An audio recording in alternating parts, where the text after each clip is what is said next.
সাইফুল ইসলাম আলিফ এই ব্যাটাচে একটা সন্ত্রাসী ছিল, উগ্রবাদী ছিল, জামাতের কর্মী ছিল।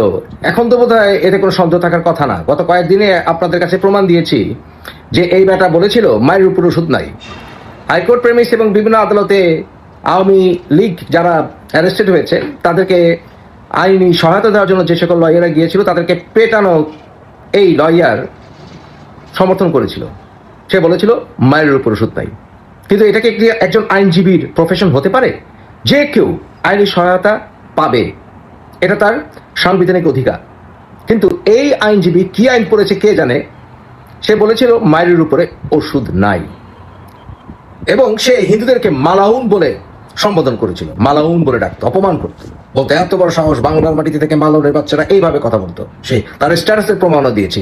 একে যারা হিরো মনে করে, যেমন জামাতের শফিকুর রহমান তাদের প্রিয় দলীয় কর্মী বলেছে, সে প্রিয় দলীয় কর্মী।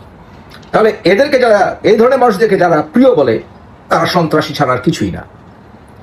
এই আইনজীবীকে, মরহুম আইনজীবীকে কি আদালত বা বার কি দায়িত্ব দিয়েছিল? বা আদালতের প্রাঙ্গণে এত ময়লা হয়ে গেছে, মেথররা পারছে না, তাকে গিয়ে সুইপারের কাজ করতে হবে? না হলে সে কেন গিয়েছিল মেথরপট্টিতে? মেথরপট্টিতে গিয়েছিল সে অন্যান্য তার গ্যাংয়ের সদস্যদেরকে নিয়ে সেখানে আক্রমণ করতে। জামাতের অন্যান্য কর্মীদেরকে সাথে নিয়ে, অন্যান্য আইনজীবীদেরকে সাথে নিয়ে মেথরপট্টিতে হিন্দুদেরকে আক্রমণ করতে গিয়েছিল। ইসকন ফিসকন কিছু না ভাই, ইসকন হচ্ছে একটা অজুহাত। ইসকনকে ব্যান করেন, যেটাই করেন, আসলে মেইন উদ্দেশ্য সেটা নয়। মেইন উদ্দেশ্য হচ্ছে হিন্দুদের প্রতি ঘৃণা ছড়ানো। তাই মেথরপট্টিতে গিয়েছিল আক্রমণ করতে। ওখানে গিয়ে হোঁচটকে ফেলে আসার সময়, হোঁচটকে পড়ে যাওয়ার পরে, আপনি নিশ্চয়ই ভিডিও দেখেছেন, এই সেন্সিটিভ ভিডিও আর দেখালাম না, তারপরে সবাই তার উপরে চড়া হয়েছিল। আপনি সেখানে যাবেন, আপনি সেখানে পেটাবেন, আর আপনাকে পাল্টা আক্রমণ করবে না, তা তো হয় না। যদিও আমি এরকম হত্যাকাণ্ডকে ধিক্কার জানাই, তথাপি গিয়েছিল কেন? ওই যে মায়ের উপর ওষুধ নাই।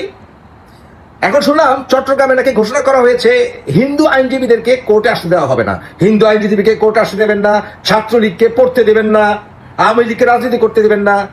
বাংলাদেশে কি বানাবেন? পাকিস্তানের মতো বাঙ্গস্থান? এটা হবে না ভাই, এটা হতে দেবো না আমরা। কারণ বাংলাদেশ 1971 সালে স্বাধীন হয়েছিল। 24কে স্বাধীনতা যতই বলেন, 24 স্বাধীনতা নয়। কয়জন মানুষ মরেছে? লক্ষ লক্ষ প্রাণীর বিনিময়ে, হাজার হাজার লক্ষ লক্ষ নারীদের সম্ভ্রমের বিনিময়ে বাংলাদেশের মানুষদেরকে যারা কুত্তা দিয়ে খাইয়েছিল, সেই পাকিস্তানের দালালদেরকে জামাত, শিবির এবং তাদের সমর্থকরা এবং নব্য রাজাকাররা সমর্থন করতে পারে।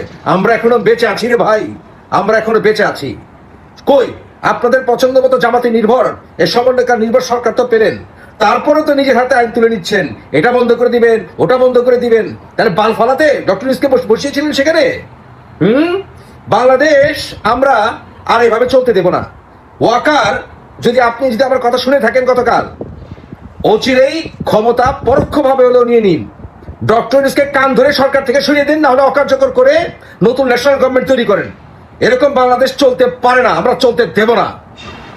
সুতরাং যারা বাংলাদেশকে হিন্দু শূন্য করতে চায়, বাংলাদেশকে তালেবানের রাষ্ট্র কায়েম করতে চায়, যারা বাংলাদেশ শরিয়া আইন কায়েম করতে চায়, বিকৃত রুচির শরিয়া আইন, কারণ তারা প্রকৃতি ইসলামের আসলে শত্রু।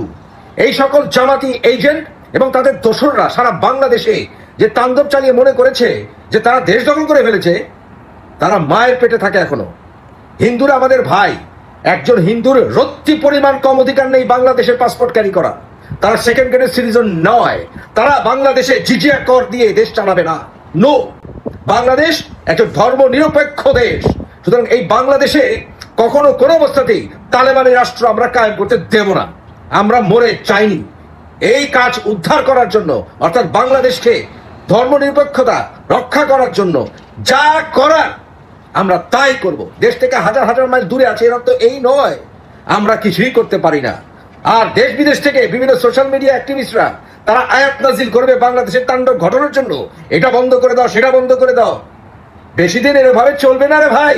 71-এও যারা 71-এর স্বাধীনতার বিরোধী ছিল, তারা স্বাধীনতা কামীদেরকে বলতো মুনাফেক, কাফের, হিন্দু দালাল, ভারতের দালাল। এসব বলে লাভ নাই, এসব বলে লাভ নাই। দরকার হলে আরেকবার 24 কেন, 24 রিপিট করবো, নাহলে 25 ঘটাবো। দেখতে থাকো, দেখবো তোমাদের হেডমের কত চোখ। চট্টগ্রামে নিহত আইনজীবী সাইফুল ইসলাম আলিফ ছিল একজন চরম উগ্রবাদী লোক। জামাতের প্রধান স্বীকার করে নিলেন যে নিহত এই আইনজীবী তাদেরই দলের একজন প্রিয় সদস্য ছিলেন। এই নিহত সাইফুল ছিল একজন প্রচণ্ড হিন্দু বিদ্বেষী লোক। তার স্ট্যাটাসে অসংখ্য প্রমাণ মেলে তার। এর ভিতরে একটি স্ক্রিনে দেখতে পাচ্ছেন যেখানে সে হিন্দুদেরকে মালাউন বলে গালি দিয়েছিল এবং সে তার উগ্রতা প্রকাশ ঘটিয়েছিল এই বলে যে মায়ের উপর ওষুধ নেই।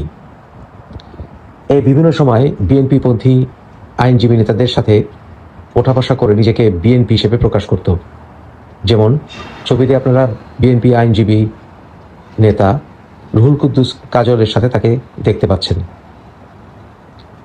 এই উগ্রবাদী ছেলেটি তার অসংখ্য পোস্টে প্রমাণ করে গেছে জামাতের প্রকৃত নীতি কী, এবং শফিকুর রহমানের কথায় প্রমাণ মিলল যে এই রকমের উগ্রবাদী মানুষরাই তাদের কাছে প্রিয় এবং হিরো।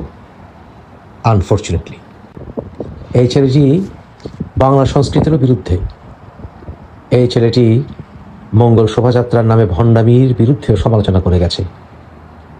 অর্থাৎ বাঙালির সমস্ত সংস্কৃতিকে সে ঘৃণা করে। পরপারে সে কেমন থাকবে জানি না, তবে এই ধরনের ছেলের প্রতি কোনো মায়া মমতা আমার অন্তত নেই। সে তার নিজের উগ্রতার শিকারেই মারা গেছে। ওই যে বলেছিল মায়ের উপরে ওষুধ নেই। এমনকি আদালত প্রাঙ্গণে আওয়ামী লীগপন্থী আইনজীবীদেরকে পেটানোর পক্ষেও সে ছিল।